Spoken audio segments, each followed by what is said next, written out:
Are you ready to take your business to the next level? Every day there are countless books and articles that are published offering the key on how to make your business a success. It's easy to feel overwhelmed trying to keep up and run your business. That's why Deb Creer created the Business Power Hour. Keep up on the latest trends, best practices, and techniques for how to make your business a success. Let the Business Power Hour do the heavy work for you. Good morning, good morning. I am Deb Creer, and I am passionate about giving professionals the tools that they need to make themselves and their businesses as successful as possible. And we're going to be talking about a wide range of things today. This is going to be so much fun, but I'm also going to be talking with people who are in a place that is near and dear to my heart, and that's rural America. I grew up in a very, very, very small town in Colorado. We'll have the contest in a minute to, how small was your town? And I know how, as a child growing up there, couldn't ask for a better place. Now that was a long time ago, but it's something that I think is so important, and so we're really going to be talking about that. But please join me in welcoming Charity and David Buhrow to our program today. Welcome, guys. How are you doing? Very good. Thank you, Deb, for having us on the show. Perfect. Well, we were already laughing that poor David's not going to get a word in right. edgewise. So, let me tell people a little bit about you, and then I want to, speak with each one of you individually. So David and Charity Buhrow are from the small town in central Wisconsin called Poy Sippi. Now I had to laugh. I just thought that was funny. Having watched their small town slowly fade over the last 40 years, they have taken action to help bring new life back to their area and rural America by creating channels where technology and tradition can come together for the benefit of all. So again, welcome. This is going to be a great conversation. Well, what I always like to start with is asking my guests how they got to where they are today. And so, David, let's hear from you first. How did you get to where you are today? And how did you discover that, at least for right now, you're doing your passion in life? Well, to start off, Charity and I actually met here in Poy Sippi the first day of fifth grade, which was, I want to say it was like 1986. Mm-hmm. Something I about was that out time. of college by then. And it took us a while to actually come together as a couple. We didn't actually start dating until 2014, but we both grew up in this area. And when we were little in town here, the town seemed to be like a little bustling center. There was always something going on. There was always the local chicken barbecue, water fights, parades, things going on. There was a number of little stores and shops that were on Main Street. And as we started getting older, we each had our own things going on. This is our second marriage together. And when we got together, we noticed that there was a lot of things that were no longer in the area that we took for granted when we were kids. There's a few small activities throughout the year, but Main Street is now, there's only a handful of businesses left in town in general. And we were kind of sad. And when we first started dating, we actually said that if we ever had the chance to actually revitalize the town or revive it, that we were going to take that opportunity. And as we started dating and we got together, we had our own custom wood shop together, where we have work in 17 different states that we know of. Including a couple of projects in New York, one of which is a coffee shop and cafe called Pret a Manger that's in the One World Trade Center building in New York. And that one took us 9 months to design and build and get shipped out there. And then when we had to go out there to do the final touch-ups after the install, we were lucky enough that we were actually in New York at Ground Zero over Labor Day weekend. Wow. For 9/11 when we were doing that. So as we started winding down that project, we discovered that the wood shop probably wasn't going to be our long-term project together, let's say. So Charity started doing her own thing, which I'm sure she'll explain to you. Then I stayed in construction for a little while, and to continue on, still had to pay the bills and whatnot. And it took a little while, but then we found a restaurant building in Poy Sippi that was vacant, and we bought it as foreclosure. And we've spent the last 3 years remodeling it with the intention to open here soon. Cool. So that's how we've got to where we are now. And the one thing that we realized, if we were going to have a viable business in Poy Sippi, we actually needed to revitalize the town on our own. So we joined the local Lions Club and kickstarted their projects again, because they had disbanded for a while. Then I think it was in 2012 they had reformed, and they hadn't really made any decisions in like 8 years. So when Charity and I joined the club, we kind of gave them a kick in the pants, and now they're all kind of excited to keep going. And now we're able to step back and let them run with it. So we're actually accomplishing our goals of revitalizing the area. It's just a slow process, because some people don't even realize that the Lions Club is still here. We still talk to people that aren't aware that there's things going on in town here. And what's kind of interesting is that when you're a local in an area, you don't really pay attention to some of the touristy things, because it's kind of every day. It's always there, so you kind of look past it. And when we started looking around at some of the other businesses that were in the area, trying to help them, they started joining in with the revitalization efforts. So now it's a community-wide thing. So we're pretty excited about that. I love it. I love it. And we'll get to Charity in a second, but it is so true that it's small towns, when like when you're in a major metropolitan area, a lot of times their main street is no more. People have kind of gone out, and so you see a lot of emptiness there. But in rural towns, people just leave, and so there's nobody there left to even do anything. Yep. Yes. That's when we started researching the area a little bit. And when you talk about a small area, Poy Sippi is an unincorporated village in the township of Poy Sippi, which covers 36 square miles. Okay. And the township of Poy Sippi has a permanent population of just over 900 people. And that's in a 36 square miles, which isn't a whole lot of people. And the township of Poy Sippi is in Waushara County, and Waushara County, which covers, I think it's like 636 square miles, only has a permanent population of about 25,000, which still isn't that many people. And there's just not a whole lot of new blood coming into the area.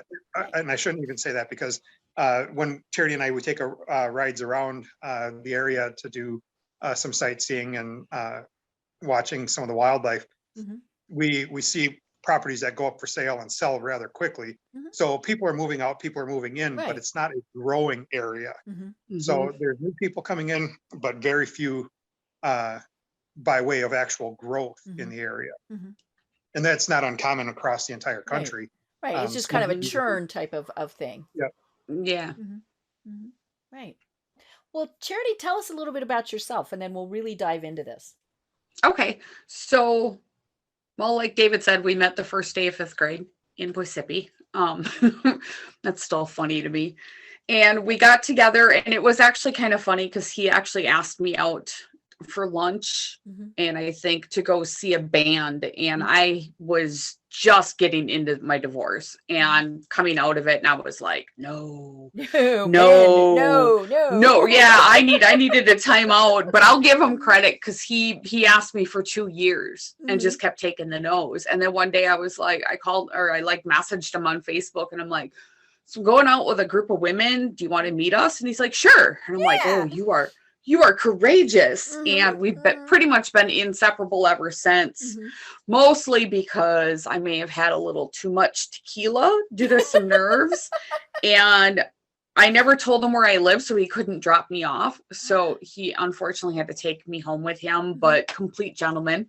Of And course. we've just been inseparable ever since. It's like we've known each other our whole lives. And we did the whole wood shop thing. And after New York, it was just like, we need to get out. We need to go that next step. And in all of that, trying to blend a family together with kids and custody agreements and all this other stuff. And at first I was like, what am I going to do now? You know, he's got the restaurant. I'm like, well, I can help with that. And I had the kids, and we have 5 dogs. And at one time we had 4 cats and 2 guinea pigs, and we had a full house. And so there was one thing we always wanted to try, and it was off-grid living. And a lot of people think, you know, oh, that's putting the solar panels on your roof. And, you know, well, we went Little House on the Prairie off grid, like hardcore. The only thing that we were on grid with was our internet service. And that's because the kids had school. Right. Otherwise, we had hand pumps for the well water. Like we did. It was so much fun. It was so much fun. So we're like ticking stuff off our list of stuff that we want to try and we want to do. And we get into this building, and I'm like, I think I kind of want to get my certification in neurolinguistics programming because I really wanted to work with youth. And I wasn't sure which avenue. I want to empower the teens more than help them unconvince themselves that they're, you know, stuck or unworthy. I want them to discover their own worth. So I'm like, okay, so I'm going to go the NLP route. Well, then COVID hit in March. We were supposed to open in May of 2020, and we're like, oh, oops. Plot twist. Okay, that's fine. So, you know, at first I was like, I have a reason to not put on pants and get up every morning with an alarm clock. Exactly. I was super, super happy about that. So I dove into the NLP. I learned how to do all of that. And then I saw the kids starting to struggle, but I couldn't get to them because we were on shutdown. So I'm like, didn't know anything about Zoom at the time. I'm like, I don't know how to use technology. So they are getting on school. They're messaging me, telling me I'm struggling. I don't know how to do this. My parents are screaming. They're stressed out. Nobody knows what's going on. And I'm like, okay. So at the first sign of reopening, we have a big ballroom downstairs. We opened it up to the kids. We started hosting weekly dance nights. And then I formed a youth group. We're still together 2 years later. The kids are learning how to build a business. They've gotten on C-suite calls with me to talk to Trisha and all them, just to kind of get some insight. You know, and it's much more about letting the kids be who they are in that moment. And it dawned on me the other day that I do that because I never had that. There's a lot of us that never had that. And we're just discovering what our actual passions are now. If I can help them discover that at a younger age, they may not have to struggle quite as hard as some of us had to. And it also turns out that the kids are super excited about their town being revitalized, and they actually volunteer with the Lions Club. They want to be in the community. It lets the community see that these kids are more than a meme on the internet, that they're more than just someone who sits and watches TikTok all day. You know, that these kids actually have passion and drive. So that is kind of where my passion leads to. And because David and I, we don't mind doing independent projects, but we always like it when they cross over and we can work together and like just be more impactful for people. You know, and it's not anything like we want to shove this down anyone's throat. We just want this to be another option for people because options are powerful. You know, it allows us to kind of take the reins back over our own life, if that makes sense. So I wake up every day just excited to help people in any way that I possibly can. If I see, if someone comes to me and says, I have this problem, my first question is, are you here to simply vent, or do you want me to give you a solution? Yeah, give me some context. Yeah, I need to understand. And if they want a solution, I'm like, hold on 1 second. And I run away, and then I come back with a buffet table of choices. I'm like, which one do you want to do first? But if I don't know if all they want is to vent and I bring them those choices, that doesn't always end well either. Yeah, so I've learned that. Right, exactly. So same goes for kids. Parents get a break when the kids come by me every week. You know, the kids, one is going to be traveling abroad to study for half her senior year in high school. The other one Wow. started a taxidermy business and a youth Cool. group at her church. And the other one is going to be going to Japan. So I am Holy cow. so excited for these kids. And these are small town kids that Right. when they started were like, Mm-hmm. I have no options. I can't do that. You Right. know, I'll never Right. be able to amount to anything. And I'm Mhm. like, yes, you will. Yeah. And that's what lights me up every day. Right. You know, and it is very different growing up in small towns. And I don't think people even in mid-sized cities can understand it. And I got you way beat. I just looked it up. My entire county, 1,200 people. 1,200 people in the whole county. And it is in the northern part of Colorado, and it is completely surrounded by mountains. So you have to go over a mountain pass to get out, which means there are really long winters with a lot of isolation. And which, as a teen or an adult, gives you a lot of time to get in trouble, right? And there's not a lot of options. When the closest grocery store is 65 miles away in a different state, you certainly learn to be independent. I laugh down here when they talk about, hey, it's going to snow, so, we got to stock up. I'm like, but my pantry, I could live for 2 weeks. I mean, I've just, we've been brought up like that, right? Yes. We just know that we need to have stuff on hand. I would probably get tired of mac and cheese and soup, but I could still survive. And so, the options I had growing up were now, like I said, so I graduated from high school. I don't often admit this, 1980. So I'm old, right? Okay. But the options that we had at that point were get married and stay there or leave. I mean, that was pretty much it. And my graduating class had a whopping 32, and the vast majority of us left. The only ones who stayed were the ones who, their family might have owned a ranch, things like that. So they had, they already had a job. I mean, they were there. And, and it's even worse now.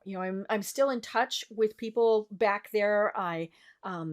Because that's where you're from, right? Doesn't matter. Yes. You could be 90 and you're still from those little towns. Yes. And so, I get the weekly newspaper. And I love it. I know, but when I read it, I see how much things, and it's kind of one of these where it's declining in population. I mean, definitely. But they're doing other things. They're really trying to revitalize things. And so that's what I think is so cool about this, is you see people doing that. And if anything, COVID helped with that, because everybody got kind of stuck in the same position, and they had to figure out where they were going. Now, the funny thing is they never quarantined. They never did anything, because the whole county basically quarantined, right? It was March. You couldn't get out anyway. Right. And so, the rates of COVID up there were really pretty small. But it was, it is a challenge. When I see, like the graduating seniors in our papers, they'll have their picture and they'll have their what I'm doing next. And I always, I mean, there is some, and this happens anywhere, I don't know what I'm doing next. Okay. They don't. But when you're in those rural communities, when you get stuck in that, I don't know what I'm doing next, you're stuck there. Yes. It's not like when you're in a city and you go, okay, well, I'm at least going to go work for a while here and figure stuff out, maybe take some, some college classes and things like that, or, trade school. But yeah, in truly rural areas, you're just completely stuck. You are. That was probably one of the things that we heard from the kids the most is, how are we supposed to know what we want to do for the rest of our lives if we've never left? We don't even know what we can do. Right. And I'm like, well, let's pick a few things and try doing it. Some of the parents, they're okay with that. Other parents are like, no.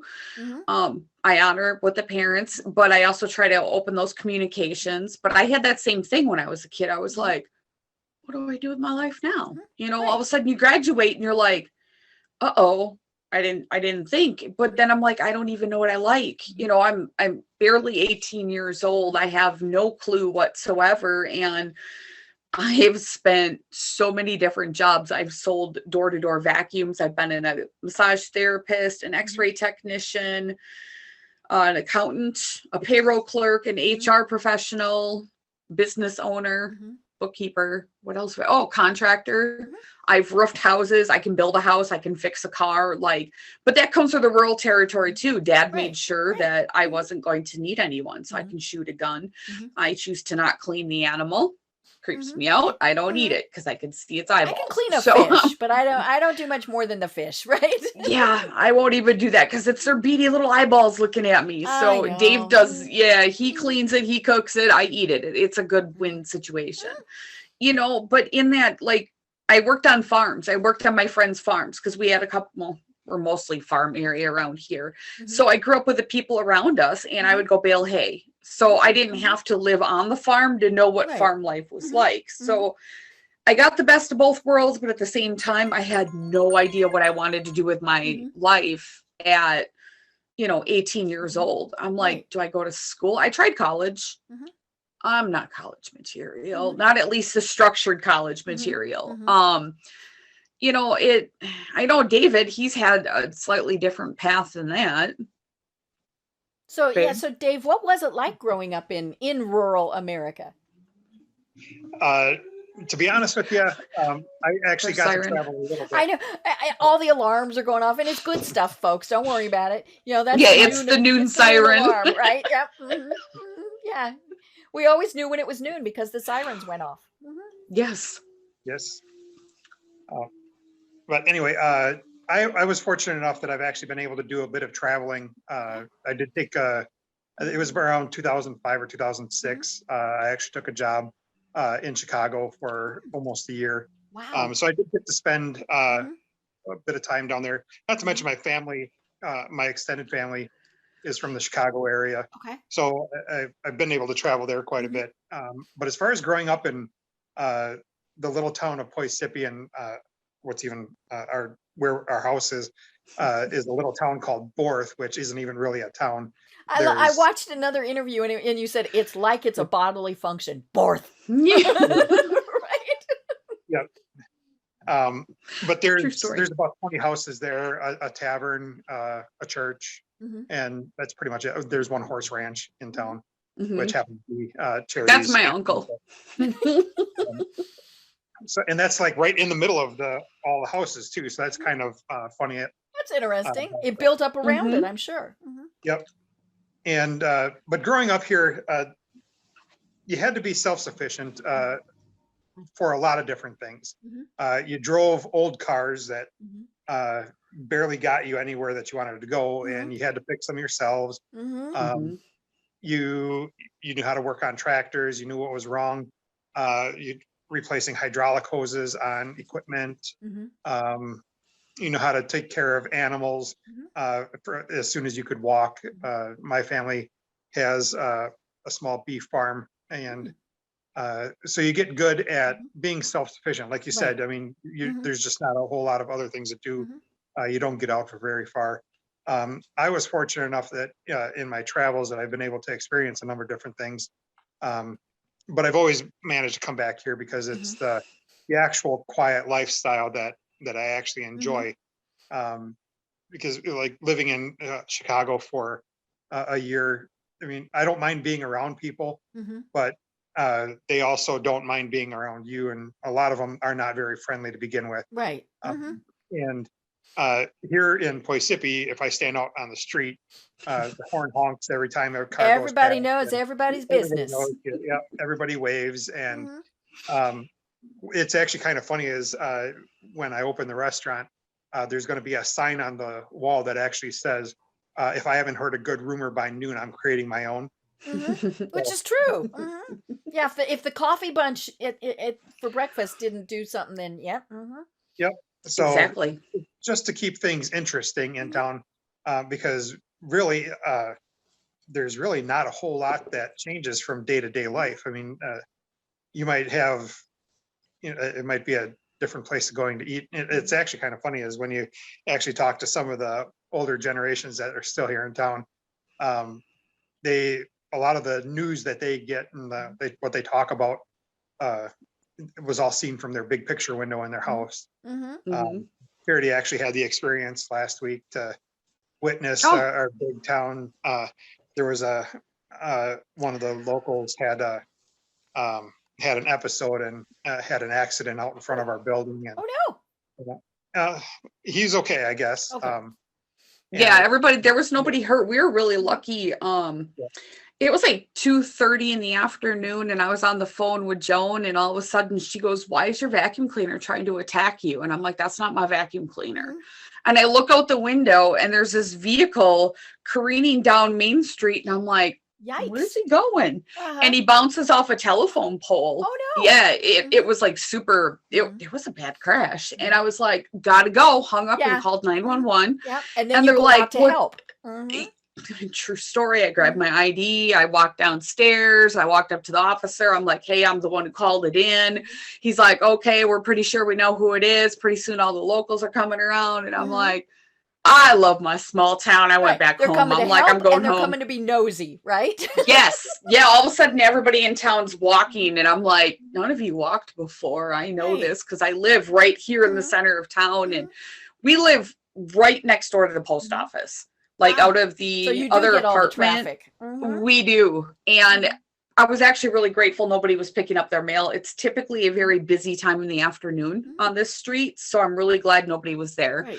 But at the same time, it's also like we're the water cooler location of the town. And every day, the same people pick up their mail at the same time. You can tell by the sound of their vehicles. Like I could be in the back of the apartment and I'll hear one guy's truck and I'll be like, "Oh, I know who's out front," you know. And then the next one comes because they have to talk to each other, right? Yes, true story. You can hear them laughing and, you know, it's just, you can't help but love that because you don't get that in Manhattan. When we were there, I was enamored with Manhattan for the first 3 days. And then I was like, I want to go home.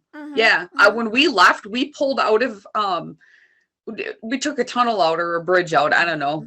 I was freaking out. I was like, just get me out of the city.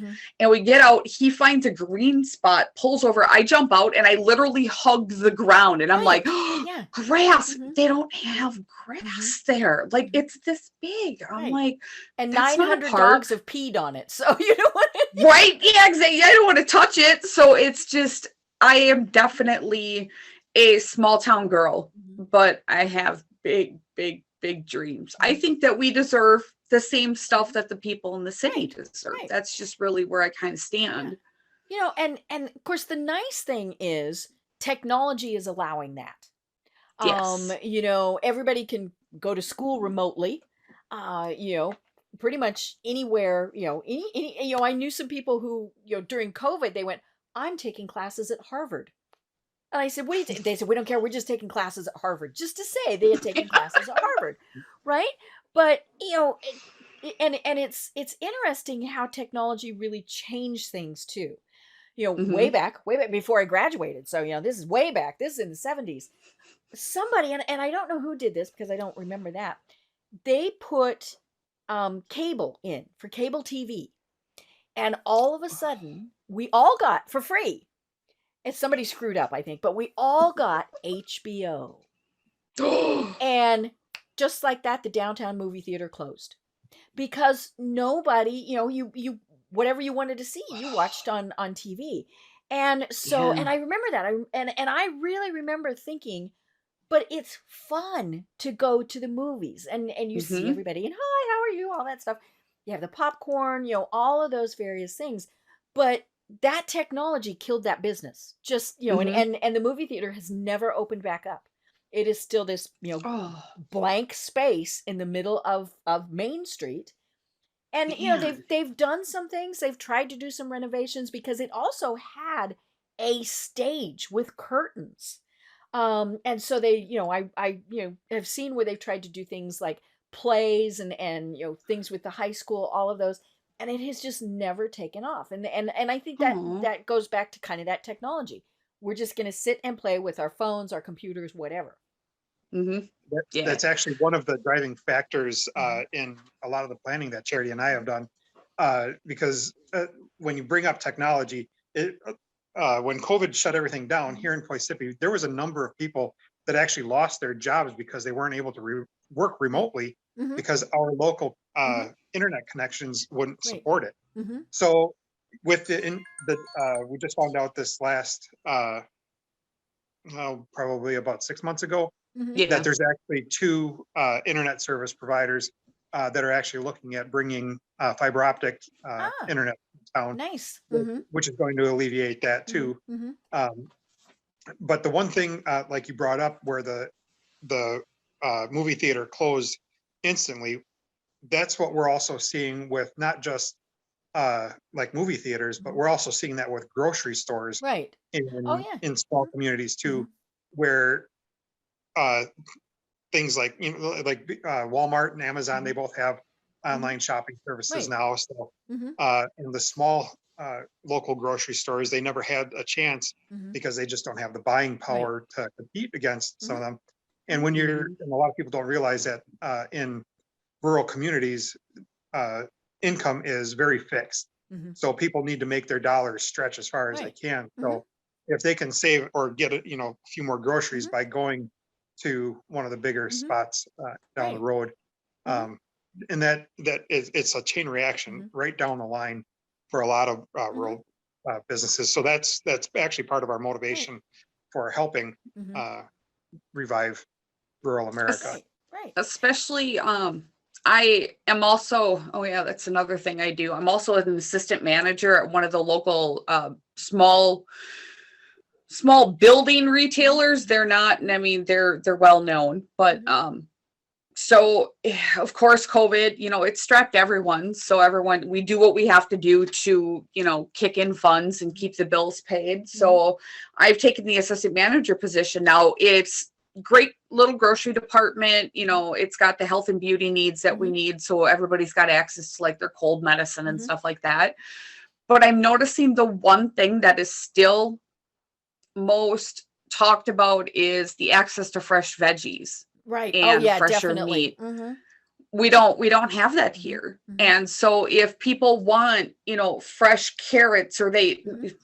if they want just frozen carrots and Mhm. not in a can, they Mhm. actually have to drive on average 35 Mhm. minutes to the closest grocery store. Well, a And if they're lot of going those that people don't far, they're drive. gonna get a whole bunch of other stuff too. And Mhm. exactly. They might as well go to Costco for Mhm. that, because they can go to that town that has that and then they Mhm. can buy all that stuff in bulk. Whereas in our town, so now we're losing the money, not complaining that it's staying in our state, but Mhm. it's leaving our Right. area, Mhm. which essentially there's that trickle down. It ends up Mhm. affecting employment and Mhm.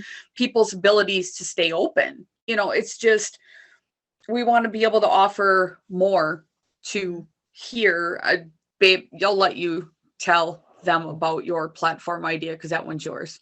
Yep. With our restaurant, one of the things that I'm actually going to be big on is buying almost all of my meat locally. Cool. And what I can't get locally is going to be coming directly from the small business that produces it. Okay. And what I mean by that is, lobsters don't grow in Wisconsin, so I've Right. kind of Yeah. got to So it's go. gonna have to come from further away, but Yeah, there's a little bit of logistics involved Mhm. with that, so getting that here. Oddly enough, Wisconsin does have a shrimp farm, so I'm looking at trying to Mhm. partner with them for some interesting Right. dishes Right. um, The for nice thing that. is though But you got a lot of dairy. You know, yeah, True dairy and story. beef. yep, Yes. dairy, Mhm. beef, and surprisingly, a lot of liquor and wine. So No, not even surprisingly. yeah, this being Wisconsin, I mean, Mhm. I'm actually kind of surprised that moonshine still aren't legal here, Huh. uh, But you can get a but Leinenkugel. yeah, you can get a line of people. Exactly. Or Exactly. Point has one. Mhm. There's a number of them. Mhm. And surprisingly, when I started actually doing the research for how many different distilleries, wineries, and breweries there Mhm. were in Wisconsin, I was really shocked Wow, um, cool. because some of them they're world competition winners, Mhm. Hmm. and you never hear of them Right. Mhm. in the uh, on the bigger stage. Mhm. So Right. with the restaurant, just about everything is going to be Wisconsin made, so or as Nice. local as I can Mhm. get it. Mhm. Um, and then of course, what I can't is all going to be the small businesses Mhm. that do it. I don't need to support the big guys Right. for that. So Well, and you um, can even do that with everything, Hmm. rather mhm. than buying, say, the pots and pans at Walmart, you can find, somebody, of course the tricky thing is it's always going to cost more. Yes, Yep, But it's almost always going to be higher quality. that exactly. yeah, exactly. And And they'll end up more likely coming to us anyways, for a night out. And Right. it's like a full Mhm. circle thing. Mhm. It's so cool how that works Mhm. out. And it's just a community supporting the community Mhm. in my eyes. Right. Right. But I yep. like the other part that Dave's got planned too. Oh,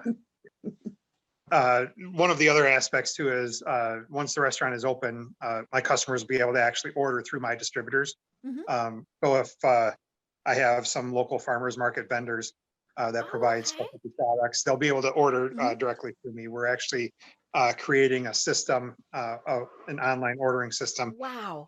that I like to say it's kind of like Amazon meets eHarmony, Mhm. where on one side you have uh, all of the different little Mhm. shops and the little businesses Mhm. that have the products, Mhm. and on the other side you have your consumers, and both are looking for each other.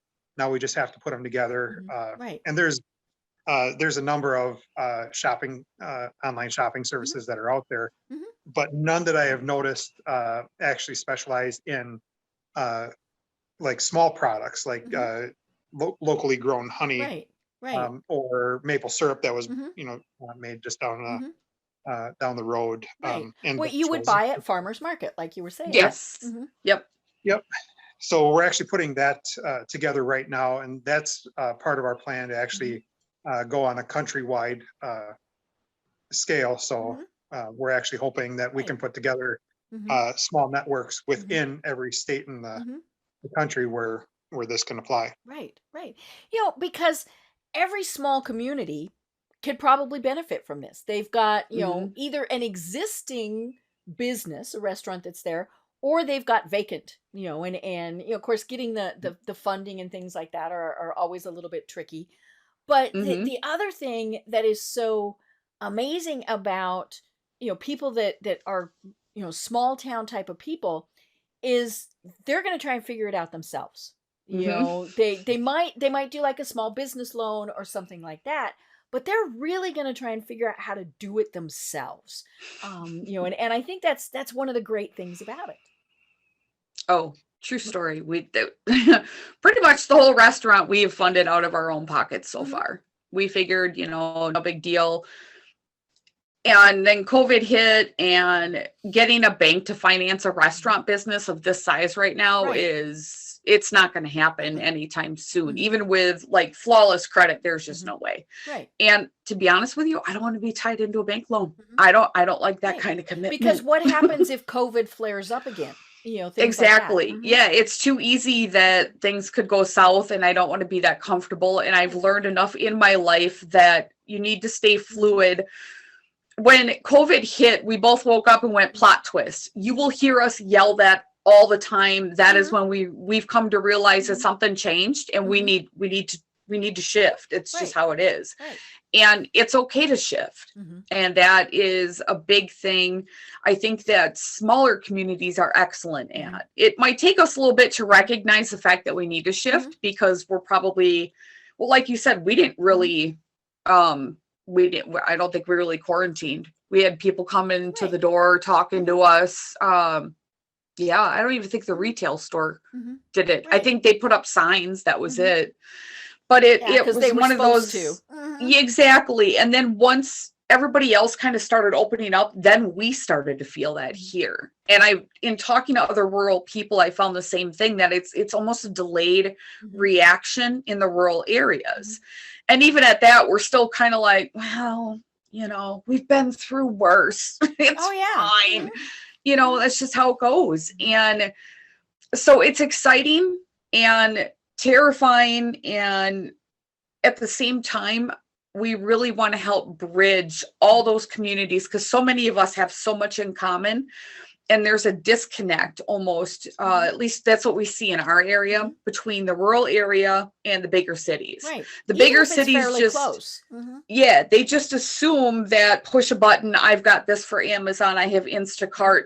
We don't even have food delivery here. Right. Okay. There's no pizza delivery here. Like none of that. You want pizza? You get in the car and you drive somewhere, you make it yourself. That's how this works. Frozen And pizza, right? DiGiorno's. yes, we do a lot of that because I'm like, I don't want to cook.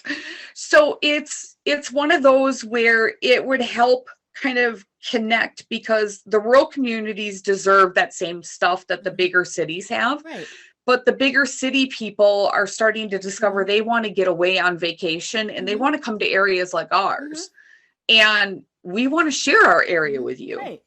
We just don't want all of Manhattan moving here. We're not big enough for that. Right. But we're happy to share everything we have with everyone. And we have the bed and breakfast as part of our building. We have the outdoor adventures company that we started to help people. Because when you come to an area like this, you're like, what do we do? what is it? Yeah, exactly. Well, we know, because we, every Sunday that I'm not working, we hop in the vehicle and we just go drive around. We go fishing. We carry fishing poles in our truck. We put a cooler of sandwiches and snacks in there. You know, we know where all the little good hole in the wall bars are with all the good burgers. You know, we're happy to plan a whole vacation for you if you want. And so we see this need, and there was just this disconnect, and we're like, how do we connect it? So this is how we kind of came up with our big, massive platform. And it's now grown into, we want to start up a vets program to get veterans into schools and have them be another set of eyes, and have them work with Brian Searcy at Paratus Group first. And do the situational awareness training, but then get in and help mentor these kids and connect with them and give that extra set of eyes. That's one of the things that we want to do.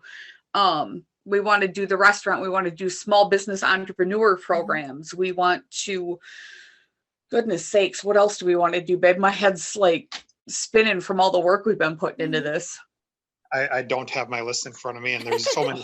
So many things, I'm sure. Hold on. I have, because we wrote it all out, you know, like there's, the egg thing. We want to be able to connect like the small farms with the ability to upgrade their own equipment, because we're watching family farms disappear because they can't keep up with the big mega farms. And I'm like, no, you guys have worked 5 generations. This is not okay on any level whatsoever. So, you know, updating technology and infrastructure. That's one thing that our roads, not the greatest. Right. It's an afterthought though, you know, so there's but it drives tourists away. That's the thing is, you know, they go up there and you know, in their, as we would have said, their fancy cars, and you know, they hit a couple potholes and they're like, no, you know, and you know, everybody else is like, drive around them, you know, and just other things. And I remember one of the funniest things I ever read in my little hometown newspaper. They do the police blotter, and I love that. It's always so funny. But one of the 911 calls that came into the sheriff was from an attorney who was coming into the county for something, you know, and so he's coming from the big city in, and had come across a cattle drive. And the cattle drive is, of course, going right down the road, and the cows are going at the speed the cows are going to go down. And didn't they know who he was? And you know, and the sheriff was like, dude, you're going to be late. I mean, you know, but yeah, city people just don't get that. I mean, the cows had the right of way. You know, and big city attorney was pretty put out. But then of course you get in, you tell, you know, judge or whoever, cows, and they all went, yeah, oh, that was so and so going from the north field to the south field. And I mean, you know, they didn't care. Yeah, it's an everyday occurrence. We've had it out by our house where I had a friend leave, and she called me and she's like, there's a bull in the middle of the road and I don't know what to do. And I'm like, you wait till he moves. And she's like, but I need to get home. And I'm like, then turn around and find a different back road. She goes, but I don't know where I'm at. I'm like, then you're stuck. Then you're just going to wait for him to move. That's how, you can honk at him and he's going to look at you and in his cow way, flip you off. I mean, pretty much.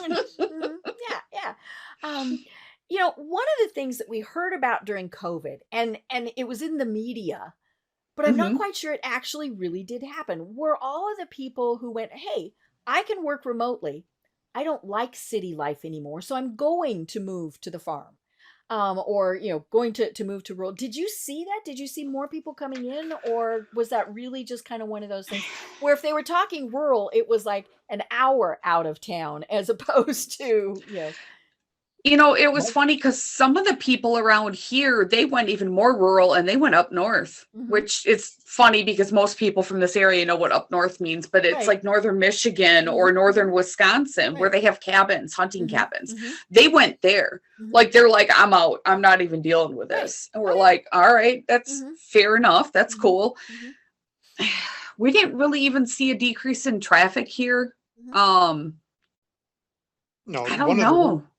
one of the reasons, my youngest brother is a computer programmer for a school Mhm. software company, Mhm. and his office is a little over an hour from Poy Sippi, Mhm. and he commuted regularly, like 3 or 4 times a week there, and he wanted to work more remotely, and they gave him the option. And he was still struggling because, again, going back to the whole internet thing, Mhm. that's one of the necessities for being able to work Mhm. remotely in this day and age is you've Right. got to have Mhm. that sort of technology. Mhm. So that's also why that type of infrastructure is on our list of things Mhm. to promote Right. for rural areas, Mhm. because more and more people could work from Mhm. remotely from Mhm. rural areas if they had better internet Mhm. connections. And thankfully that there are a couple of new technologies that are out Mhm. there that are going to be available Mhm. within the next year that will allow that to happen. Right. Yeah, and I think it seems like a lot of the companies, whether it's Comcast, whether it's whoever, have finally figured out, it's not that difficult to be putting things in. And making it accessible for everybody. And I think that was because they realized, people they're migrating away from the cities. And Mhm. what can we do to make it easier for them? Mhm. Initially it was, oh my gosh, we've got all these kids at home and these kids have got to get their schoolwork done. What do we do? Mhm. But yeah, I think it's, they're finally figuring out this is okay, Mhm. and part of that is, just that whole culture of small town America. And we you guys were talking about how you were brought up. I mean, that knowledge of how to do it ourselves is being Yes. lost. And so talk to me about that. Okay, so one of the things that I want to do that has been a big passion of mine, you hear a lot of talk about coaching and all that, Mhm, and that's typically very niche specific, mhm, like mhm. I need leadership skills. So then you go Right. to a leadership coach. Mhm, I am much more about the mentorship mhm, because every person is so unique and mhm. individual and has different things that they need in their Right. lives Mhm, or that they want to do. mhm, And with teens, they're like squirrels. Okay. mhm, So you have to become a mentor. And mhm, that's one of the things we wanted to do is that with Eric Rogel mhm, from Mentor, Mentor Wildfire, I think is what he calls it. mhm, He has talked about this reverse mentorship program where the older generations mentor the younger ones and mhm, teach them the wisdom that they have of what they learned mhm, growing up and how they apply it. mhm. And the younger ones can teach them the technology and they can come Right. together Mhm, and mhm. actually figure out how to Right. Mhm, branch these two mhm, together. And it helps bridge that mhm, communication. And we don't lose all that mhm. wisdom because, like David and I, you take away the grid and we're just going to laugh and be like, woohoo, it's party time for Right. us. Like I we got a know how book. to live. Yeah. We know how to live without, Mhm, actual like flip a switch. We know how to live off of solar and wind and grow mhm, our own food and hunt and mhm, process.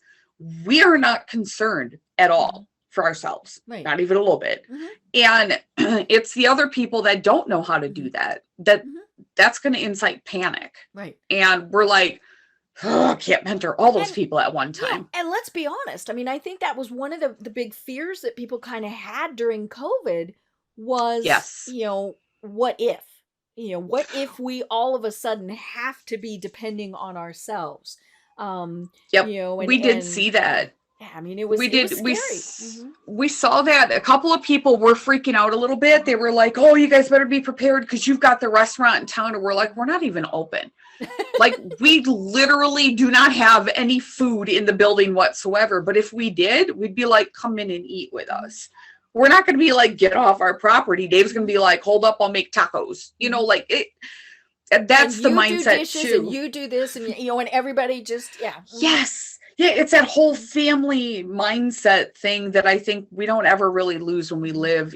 The more it is a far slower lifestyle, I will say that. And if I try to keep up with the big city, I get stressed out really quick. I am like, no, I want to go home. I want to go home, put on my PJs, and I want to pet the dogs, and I want to watch our favorite movie, because that's really what we haven't watched regular TV since 2016. Wow. Like, I'm really, really careful about what we let in. And it's to preserve that good feeling. It's like a warm blanket or a soft bathrobe.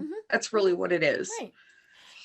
And I mean, there's, especially with everything that's going on in the world. I mean, people get so excited about stuff. And I'm like, really?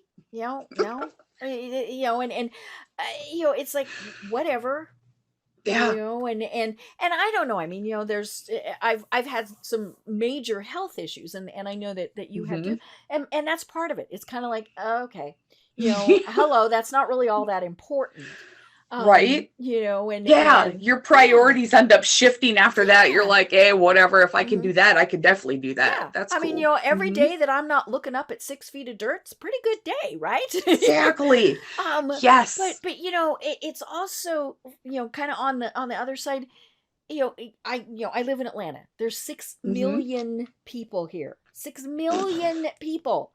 I can't, we're out of here in a couple years. I mean, but there are times where I absolutely positively have to go out and sit by a tree. Or by a stream. I'm not a beach person. I grew up in Colorado. I tell people, beach, there's sharks there. I don't go in past my ankle because there's sharks there, right?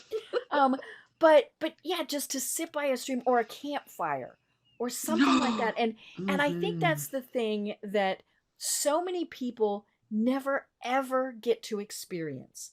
And if they do, they're sitting there with their phone in their hand, or they're whining because they can't have their phone in their hand. Yes. And I'm like, so sit and look at how the flame, what is that pattern? And I do a thing where I go and sit on my deck. We even though we're outside of Atlanta, and we back up to a big green belt. And so we've got all these trees right behind us. And so I will sit on my deck and close my eyes and try and figure out how many different birds I can pick out. Now, I don't know what they are down here. I mean, these birds, but I know the owl, because we have mating owls. That's been the funniest thing to be listening to. And we've got hawks, and then of course we've got cardinals and all. But to just sit and close your eyes, usually there's a glass of wine somewhere close by, but to just sit and decompress and the nice thing is we don't have here lots of traffic sounds and things like that. That's awesome. Really, and part of that is the trees. I mean, the trees are big buffers for that. But I mean, like you were saying in Manhattan, people, no. And so when they're in the country, that bothers them. They don't. Yes. They don't like it. Yeah, it's like, it's so open. There was, when we were in Manhattan, I was like, well, where's the closest park? And they're like, right there. And I'm like, that's a bench. Right. That's not a park. They're like, no, that's a park. And I'm like, no, that's a bench. It's got a flower. Yeah. I looked at Dave. I'm like, I'm so confused right now. I'm like, small town girl out of her element, and she's confused. I'm like, the buildings are pretty, but that's about all I got going on for me. I do like the fact that if I want to go to Walmart at 2:00 in the morning, I can. I never have, but so, there are things that I like about the convenience factor, I guess would probably be it. But I mean, there are definitely a lot of time where it's like, people-y, it's too people-y. And especially because of COVID, I've gotten, as social as I am, I have gotten to where, like somebody said, hey, do you want to go to a concert? No. I don't even care who it is. I do not Right. want to go and be with those tens of thousands of people in the same place. Yes. Yeah, no. Mm-mm, mm-mm. Yeah, But I figure will come Zoom, back you know. yeah, I'll come back to Colorado because we have our University of Colorado football tickets. That's a different crowd. Ooh, yeah, there you go. That's like going to the Green Bay Packer game. That's like, all right, that's just kind of Yeah, some, that's a and different actually, crowd. yeah, and you actually go more for the tailgating part of it, so you can hang out with everybody prior to the game. It's not the actual game itself, you I know. mean, It's just how it works. We've had our football tickets for 15 years at least. And so we know the people around us. It's the same. Oh, group of that's people. awesome. And so we and my husband's like, watch the game, but watch the game. But yeah, I mean, it's just and it's even more so when you're going to say high school football or all of those things, because you've got the generations of people, and that's what I always love about it. And that's just you don't get that anywhere else. No, you don't. And it's funny here because all the towns, they are all still the same rivals they were when we were in high school. And he was the football player when we were in high school, and I was the cheerleader, and then he ended up moving away, and then he became part of the rival team, and we were like, oh no. And then our team took him out, and he ended up having a head injury, and it was like, I was like, oopsie doodle. Yeah. But it still, to this day, the schools, they still compete, they still share the same trophy back and forth that we had when we were in high school. And I'm like, you don't get that in the big city. You just don't. It's awesome. But at the same time, we do see now, if you're an agricultural kid, you're golden because you got FFA, you got 4-H, you got all of that. But if you are an art driven, a music driven, it's very difficult. It's not there. Yeah. There's like the one school district my kids were in, phenomenal STEAM program. Phenomenal.